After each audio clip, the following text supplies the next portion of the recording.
মাত্র ৫ লাখ টাকার বিনিময়ে ৩ বছরের মেয়েকে বিক্রি করতে চেয়েছিলেন বাবা হাবিবুর রহমান। আমি আর কাউকে মা বলি না।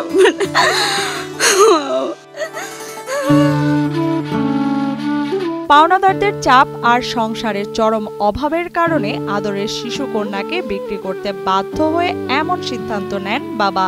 দারিদ্রতা যে কতটা নির্মম হতে পারে তা যেন বোঝা যায় তাকে দেখে। ভাই কোনো উপায় নাই দেখি তো ওই কাজ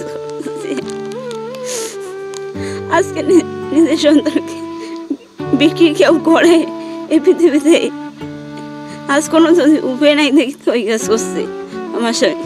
আমি করবো কি, আমার তো কোনো উপায় নেই। কেউ কি চায় ভাই যে টাকা পয়সা থাকিয়ে কেউ প্রতিবেদনে আসার? এমনকি ঋণ পরিশোধের কোনো উপায় না পেয়ে নিজের কিডনিও বিক্রি করতে চেয়েছিলেন হাবিবুর। তবে তাতে ব্যর্থ হয়ে টাকার বিনিময়ে নিজের সন্তানকে অন্যের হাতে তুলে দেওয়ার সিদ্ধান্ত নেন কৃষক বাবা হাবিবুর রহমান। অন্যদিকে দুঃখিনী মা নূরনাহার বেগম চান না নিজ সন্তানকে অন্যের হাতে তুলে দিতে। আমি ভাই বহু টাকা ঋণ করছি, ৫-৭ লাখ টাকা ঋণ করছি আমি। করার পর এমন মানুষের টাকা আমি পরিশোধ করতে পারছি না, কোনো উপায়ও না। সারা রাত আর কি চিন্তা ভাবনা করে আমি সিদ্ধান্ত নিয়েছি যে আমার মেয়েটাকে আমি বিক্রি করে দিই। আমার স্বামী মেলা টাকা ঋণ করছে, করিয়ে ভর্তি গেছিল, ভর্তি নিজের ভালো হয়নি, ফসল না হওয়ার পরে আমার স্বামী বাচ্চাটা বিক্রি করে দিচ্ছে ভাই। জানা যায় দাদন ব্যবসায়ীর কাছ থেকে সুদে ৩ লাখ টাকা ঋণ নিয়ে মানুষের জমিতে বর্গায় ভুট্টা চাষ করেছিলেন লালমনিরহাটের হাতীবান্ধা উপজেলার তিস্তা চরাঞ্চল সিন্ধুরনা গ্রামের কৃষক হাবিবুর রহমান। কথা ছিল ভুট্টা তুলে টাকা পরিশোধ করবেন হাবিবুর, কিন্তু প্রাকৃতিক দুর্যোগে ফসল নষ্ট হয়ে যাওয়ায় লাভ তো দূরের কথা, ঋণের দায়ে জর্জরিত হয়ে পড়েন তিনি। আমি চিন্তা করলাম যে আমি যদি মারা যাই, আমার মেয়ে ছেলে তো এগুলো আরো না খেয়েই মারা যাবে। সময় মতো ঋণ পরিশোধ না করায় চক্রবৃদ্ধি সুদে টাকার পরিমাণ কয়েক গুণ বেড়ে যায় তার। একদিকে ঋণের বোঝা সুদসহ প্রায় কয়েক লাখ টাকা, অন্যদিকে দিনের পর দিন সংসারের অভাব অনটন, সব মিলিয়ে যেন দিশেহারা হয়ে পড়েন বাবা হাবিবুর। আমি যদি মারা যাই তাহলে তো আমি ধরেন বৃষ্টি মারা গেলাম, কিন্তু আমার ছেলে মেয়ে বউ মা এগুলো কার কাছে ভাই থাকবে? যে কোথায় খাবে না খাবে, কি করবে?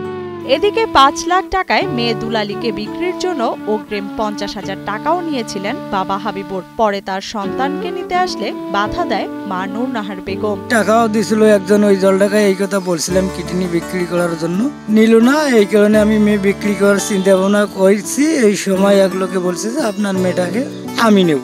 আমার এক বন্ধু ছিল, ওনার কাছ থেকে শুনছিল, তো উনি ৫০,০০০ টাকা আমাকে কিন্তু দিছিল। তো আমি টাকা নিয়ে আসছিলাম, নিয়ে আসার পর আমি টাকা নিয়ে বাক্সে রাখি দিয়ে কিন্তু আমার পরিবারকে জানাছিলাম। তারপর উনি কিন্তু তার পরের দিনে সকালবেলা আসছিল।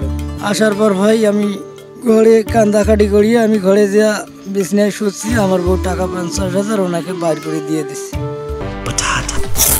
বাছাই করা আলু আর স্পাইসি সিজনিং এ প্রাণ পোটাটা চিপস নাকি বিস্কিট খেয়ে বুঝে নাও। অর্থাভাবে সন্তান বিক্রির কথা জানতে পেরে ব্যথিত হন প্রতিবেশীরাও। তারা বিষয়টি স্থানীয় ইউনিয়ন পরিষদের চেয়ারম্যান অ্যাডভোকেট আরিফুল ইসলামকে জানালে তিনি বাচ্চা বিক্রির প্রক্রিয়া বন্ধ করে অসহায় পরিবারকে আর্থিকভাবে সহযোগিতার আশ্বাস দেন। সন্তানকে বিক্রি করার বিষয়ে তাদের একটা সংবাদ আমরা পাওয়ার পর সেখানকার আমার স্থানীয় লোকজনকে পাঠানো হয়, যাতে করে তারা বাচ্চাটাকে বিক্রি না করে, এবং যে দাদন ব্যবসায়ীদের কাছ থেকে যে টাকাটা নিচ্ছে সেটাকে আমরা ওইসব দাদন ব্যবসায়ীকে ডেকে তাকে একটা সুষ্ঠু সমাধান করার জন্য বলা হয়েছে। এবং আমাদের এই ইউনিয়ন পরিষদ থেকে তাকে সর্বাত্মক সহযোগিতার আশ্বাস দেওয়া হয়েছে, এবং আমরা তার পরিবারের জন্য ভিডব্লিউবি একটি ব্যবস্থা করে দিয়েছি, এবং ইউনো স্যারের মাধ্যমে ইউনো স্যারকে অবগত করা হয়েছে, এবং ইউনো স্যার পরিবারটার খোঁজখবর নিচ্ছে, এবং ইতিমধ্যে ইউনো স্যার তাদেরকে কিছু সাহায্য পাঠার ব্যবস্থা করছে।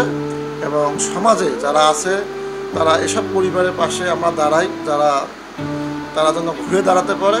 এদিকে সরকার সহ সমাজের বিত্তবানদের এগিয়ে আসার অনুরোধ জানান হাবিবুর রহমান ও তার স্ত্রী নূরনাহার বেগম। আমি একজন মা হয়ে আপনার কাছে সবার কাছে অনুরোধ ভাই, এর যে আমি আর কিছু চাই না আপনার কাছে ভাই।